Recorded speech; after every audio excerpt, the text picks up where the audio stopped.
ಕೋತಿಯಿಂದ 2 ಲಕ್ಷ ಹಣದ ಲೂಟಿ, ನ್ಯಾಯಾಲಯದ ಆವರಣದಲ್ಲಿ ನೋಟುಗಳ ಸುರಿಮಳೆ.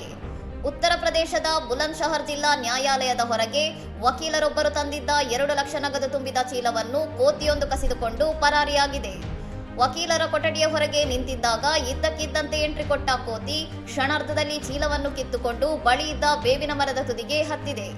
ಮರದ ಮೇಲೆ ಕುಳಿತು ಚೀಲವನ್ನು ಹರಿದ ಕೋತಿ ನೂರಾರು 500 ರೂಪಾಯಿ ಮುಖಬೆಲೆಯ ನೋಟುಗಳನ್ನು ಆಕಾಶದಿಂದ ಸುರಿಸುವಂತೆ ಕೆಳಕ್ಕೆ ಚಲ್ಲಾಪಿಲ್ಲಿ ಮಾಡಿದೆ. ಈ ಅಸಾಮಾನ್ಯ ದೃಶ್ಯವನ್ನು ಕಂಡ ಸ್ಥಳೀಯರು ಮತ್ತು ದಾರಿಹೋಕರು ಮರದಿಂದ ಬೀಳುತ್ತಿದ್ದ ನೋಟುಗಳನ್ನು ಸಂಗ್ರಹಿಸಲು ಮುಗಿಬಿದ್ದಿದ್ದಾರೆ.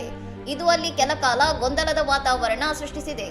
ಸುಮಾರು 30 ನಿಮಿಷಗಳ ಕಾಲ ನಡೆದ ಈ ಹೈಡ್ರಾಮಾದ ನಂತರ ವಕೀಲರು ಮತ್ತು ಕಕ್ಷಿದಾರರು ಹರಸಾಹಸ ಪಟ್ಟು 1.95 ಲಕ್ಷವನ್ನು ಮರಳಿ ಪಡೆಯುವಲ್ಲಿ ಯಶಸ್ವಿಯಾಗಿದ್ದಾರೆ.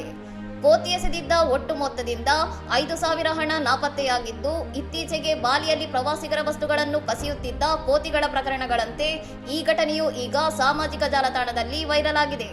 ಇನ್ನಷ್ಟು ಸುದ್ದಿಗಳಿಗಾಗಿ ನೋಡ್ತಾ ಇರಿ ಸೌರಂ ಟಿವಿ.